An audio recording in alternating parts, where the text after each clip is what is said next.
আসসালামু আলাইকুম রহমতুল্লাহ। Silent provision Bangla YouTube চ্যানেলের এলিমেন্টর সিরিজ টিউটোরিয়ালের 29তম পর্বে আপনাকে স্বাগতম। তো আজকের এই পর্বে আমরা এলিমেন্টরের যে সোশিয়াল আইকন উইজেটগুলো আছে সেগুলো সম্পর্কে বিস্তারিত জানব। সো চলুন শুরু করা যাক।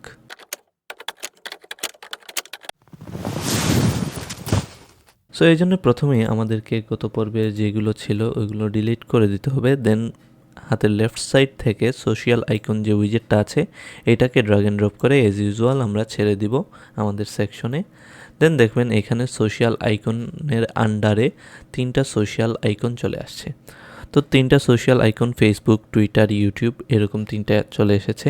তো আপনার যদি আপনাদের ওয়েবসাইটের যে কোনো জায়গায় সোশিয়াল আইকনের প্রয়োজন হয় এবং সেই আইকনগুলো আপনার ডিজায়ার্ড যে ফেসবুক ইউআরএল বলেন অথবা টুইটার অথবা ইউটিউব অথবা লিঙ্কডইন যে কোনো সোশ্যাল প্ল্যাটফর্মের সাথে লিঙ্ক আপ পর্যন্ত আপনি করাতে পারবেন এই উইজেটের সাহায্যে।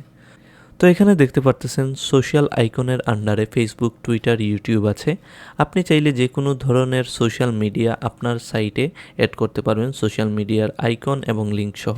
যদি আপনারা এখানে অ্যাড আইটেমে ক্লিক করেন দেখবেন আইকন আসছে বাই ডিফল্ট, যেটা ওয়ার্ডপ্রেসটাকে আপনি চেঞ্জ করে এখানে আইকন লাইব্রেরিতে ক্লিক করে এখান থেকে যে কোনো ধরনের সোশ্যাল মিডিয়া প্ল্যাটফর্ম বলেন যে কোনো যেটা আপনার ইচ্ছা আছে। আমরা যদি পিন্টারেস্ট অ্যাড করতে চাই পিন্টারেস্টকে সিলেক্ট করে দিলেই দেখবেন এখানে পিন্টারেস্টটা চলে এসেছে। অ্যান্ড দেন পিন্টারেস্টের লিঙ্ক, ফেসবুকের লিঙ্ক, ইউটিউবের লিঙ্ক, টুইটারের লিঙ্ক যেটা আছে যেটা ইচ্ছা আপনি এখান থেকে দিতে পারবেন।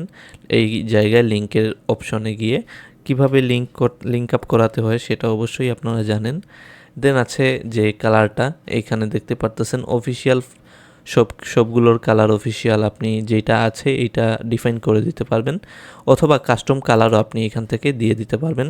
কাস্টম কালার যদি আপনি সিলেক্ট করেন যে কোনোটার, দেন প্রাইমারি কালারটাকে এই যে এইটা যদি আপনি ব্ল্যাক রাখেন এবং সেকেন্ডারি কালারটাকে যদি আপনি রেড রাখতে চান দেখবেন এখানে ব্ল্যাক অ্যান্ড রেডের মধ্যে পিন্টারেস্টের যে আইকনটা আছে সেটা শো করতেছে। যদি আমরা এটাকে চেঞ্জ করে হোয়াইট করে দিই দেখবেন এইটা হোয়াইট পেয়ে গেছে। তো আপনি চাইলে কাস্টমও যে কোনো কালার দিতে পারবেন আপনার সাইটের ডিজাইন অনুযায়ী, যে কোনো সোশ্যাল প্ল্যাটফর্মের সোশ্যাল মিডিয়া আইকনের আর কি।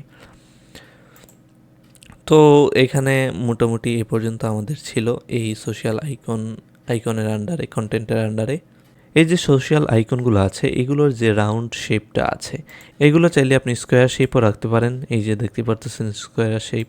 আপনারা চাইলে সার্কেলও রাখতে পারেন। এই যে দেখতে পারতেছেন সার্কুলার একটা শেপ চলে আসছে। তারপর আছে কলাম। এখান থেকে কলামটাকে আপনারা ডিফাইন করে দিতে পারবেন। বাই ডিফল্ট অটো আছে, এটাকে এক কলামে যদি রাখতে চান এইটা সম্পূর্ণ একটি কলামে বিভক্ত হয়ে যাবে সম্পূর্ণ সেকশন অনুযায়ী। এটাকে 3টি কলামে রাখলে দেখবেন সেকশন অনুযায়ী 3টি কলামে সে ভাগ হয়ে গেছে। তো আমরা এটাকে বাই ডিফল্ট অটোই রেখে দিব। দেন আপনারা চাইলে অ্যালাইন করতে পারবেন আপনার সেকশনের কোন দিকে আপনি রাখতে চাচ্ছেন সাইটের এই সোশ্যাল আইকনগুলা। এইগুলা এখান থেকে অ্যালাইনমেন্টের আন্ডারে গিয়ে রাইট নাকি সেন্টার নাকি লেফট এটা আপনি এখান থেকে ডিফাইন করে দিতে পারবেন। অ্যান্ড দেন চলে যাবেন স্টাইলে যাওয়ার পর আপনারা তো জানেনই অফিসিয়াল কালারটাকে আপনি সবগুলোকে একসাথে আর কি কালার করতে পারবেন। কাস্টম কালার যদি দেন এখানে প্রাইমারি কালারটাকে সিলেক্ট করবেন। দেন কাস্টম যদি কোনো কালার দিতে চান এইটাকে আপনি দিয়ে দিতে পারবেন। দেখতেই পারতেছেন এই 3টা কিন্তু চেঞ্জ হচ্ছে, বাকি এই যে পিন্টারেস্ট এটা কিন্তু চেঞ্জ হচ্ছে না, কেননা এটাকে আমরা আলাদা কাস্টম তার আলাদাভাবে ওইখানে দিয়ে দিয়েছিলাম কন্টেন্টের আন্ডারে। তো আপনারা চাইলে যে কোনো জায়গা থেকে এটাকে চেঞ্জ করতে পারবেন আর কি। তারপর আছে এটার সাইজ, এই আইকনগুলোকে ছোট বড় করতে পারবেন। এই আইকনগুলোর মধ্যখানে এই যে আইকন থেকে এই যে বর্ডারগুলোর যে একটা প্যাডিং এইটাকে কমাতে বাড়াতে পারবেন। এখান থেকে একটা থেকে আরেকটা আইকনের স্পেসিংটা এখান থেকে কন্ট্রোল করতে পারবেন। দেন যে গ্যাপটা আছে এইটার নিচে যদি আরেকটা থাকতো তাহলে গ্যাপটা বুঝতেন আপনারা। যদি আমরা এখান থেকে কলামে যাই, এইখানে যাই, যদি 2টা কলাম দিই এখানে যদি আমরা এখন গ্যাপটা দিই দেখবেন বুঝতে পারতেছেন গ্যাপের কাজটা কি, একটা থেকে আরেকটা এর দূরত্ব। দেন আছে বর্ডার টাইপ, এইগুলোর চারপাশে আরেকটা বর্ডার আপনি চাইলে দিতে পারবেন। দেন বর্ডারের কালারও আপনারা এখান থেকে ডিফাইন করে দিতে পারবেন আর কি। এই টোটালি আপস টু ইউ, আপনার প্রয়োজন অনুযায়ী এইগুলো দিবেন। বর্ডার উইডথটাকে আপনি বাড়াতে পারবেন দেখতেই পারতেছেন বর্ডারের যে উইডটা আছে অনেক বড় হয়ে গেছে। তো এইটাই মূলত এগুলোর কাজ। দেন আছে বর্ডারের যে রেডিয়াস, এটাকে 25 এগুলো এরকম আপনার ইচ্ছা মতো আর কি বর্ডারের রেডিয়াসটা দিতে পারবেন। তারপর আছে আইকনের হভার। আমরা যদি বর্ডারটাকে নান করে দিই, দেন বর্ডারের রেডিয়াসটাকেও আমরা যদি কেটে দিই, আইকন হভারের কাজটা কি? এই যে আইকন আছে, আইকনের উপর কার্সর নিলে কোনো যদি চেঞ্জেস আমরা দেখতে চাই, তাহলে আমরা এইটাকে প্রাইমারি কালার হভার করলে প্রাইমারি কালারটা আমরা ব্ল্যাক দিলাম, সেকেন্ডারি কালারটাকে আমরা হোয়াইট দিলাম। তো দেখবেন এখানে চেঞ্জেসটা এই যে দেখতে পারতেছেন।